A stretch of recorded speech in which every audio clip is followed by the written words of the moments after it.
जंगली हत्ती कळपानं दोडामार्ग केर निडलवाडी गावात धुमाकूळ घालायला सुरुवात केली।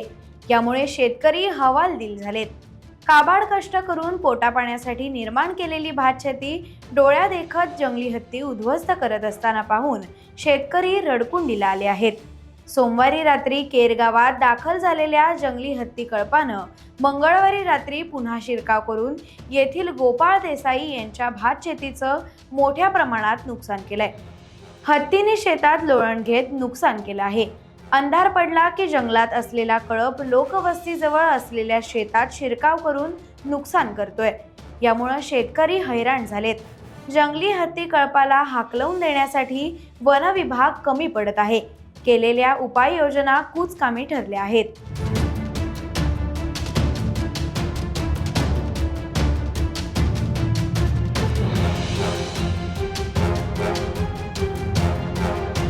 टाइम्स डिजिटलला लाईक करा, शेअर करा, सबस्क्राईब करा आणि बेल आयकॉन दाबायला विसरू नका।